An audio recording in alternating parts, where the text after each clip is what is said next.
Welcome to steno ज्ञान point दोस्त, आपके यूट्यूब चैनल स्टेनो ज्ञान पॉइंट में आपका बहुत बहुत स्वागत है। दोस्तों, इस वीडियो के माध्यम से आपके लिए लेकर आए 80 शब्द प्रति मिनट की एडिटोरियल डिक्टेशन। दोस्तों, डिक्टेशन की पीडीएफ अगर आप प्राप्त करना चाहते हैं तो वीडियो के डिस्क्रिप्शन में दिए गए लिंक को फॉलो करके आप वहां से प्राप्त कर सकते हैं। और दोस्तों, अगर डिक्टेशन अच्छे लगे तो वीडियो को लाइक ज़रूर करें, और अगर आप हमारे चैनल पर फर्स्ट बार विजिट कर रहे हैं तो हमारे चैनल को सब्सक्राइब एवं शेयर करना ना भूलें। साथ ही बेल आइकन को प्रेस कर लें ताकि आने वाले ऐसे ही महत्वपूर्ण डिक्टेशन संबंधित वीडियोज़ की नोटिफिकेशन आपको सबसे पहले प्राप्त हो सके। तो चलो दोस्तों, डिक्टेशन स्टार्ट करते हैं। अपने डिक्टेशन स्टार्ट होगी जस्ट 5 सेकंड बाद। Yes, start. बुधवार को चलती बस में एक महिला से बलात्कार के वाक़ये ने एक बार फिर यही साबित किया है कि तमाम सुरक्षा व्यवस्था और चौकसी के बावजूद आज भी महिलाएं कहीं सुरक्षित नहीं हैं। विराम। खबर के मुताबिक मंगलवार की देर रात प्रतापगढ़ से नोएडा आ रही एक निजी वातानुकूलित बस में पिछली सीट पर सोई महिला से उसी बस के 2 में से एक चालक ने बलात्कार किया। विराम। हैरानी की बात यह है कि उस बस में महिला के अलावा करीब 2 दर्जन यात्री और सवार थे। विराम। जाहिर है चालक ने महिला को बुरे अंजाम की धमकी देकर चुप करा दिया होगा। विराम।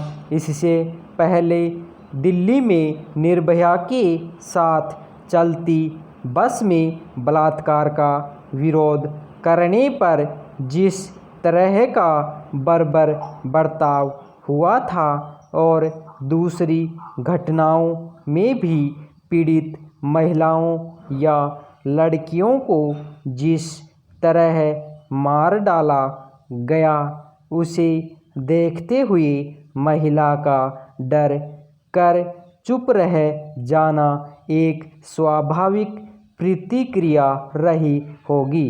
विराम। बाद में महिला ने फ़ोन से पति और परिजनों को सूचना दी और किसी तरह गंतव्य तक पहुंची। विराम। वहां जब लोगों ने बस को रोकने और आरोपियों को पकड़ने की कोशिश की तो एक व्यक्ति पकड़ में आया और बाकी भाग गए। विराम। पैरा। यह घटना उस दौर में सामने आई है जब कोरोना वायरस से जंग के लिए ही सही, लेकिन पुलिस प्रशासन काफ़ी सक्रिय है। विराम। हालांकि आपराधिक प्रवृत्ति के लोगों को शायद ही किसी बात की फिक्र होती है। विराम। लेकिन यह भी सच है कि ऐसे लोगों को प्रशासन की उपस्थिति का खौफ ही काबू में कर सकता है। विराम। सवाल है कि इस माहौल में भी बस चालक ने आखिर किन वजहों से यह अपराध करने का दुस्साहस किया। विराम। आजकल लंबी दूरी की निजी बसें आमतौर पर रात में चलती हैं, जिनमें लोग एक भरोसे के साथ सवार होते हैं कि उनके साथ किसी तरह का अपराध नहीं होगा। विराम।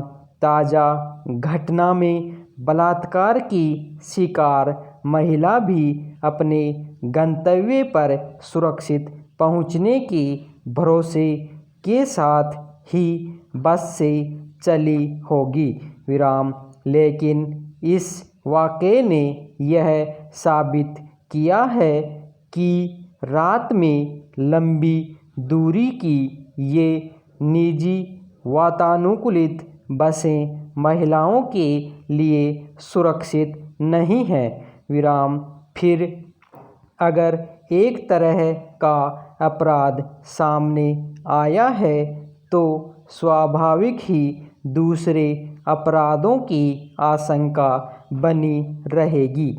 विराम।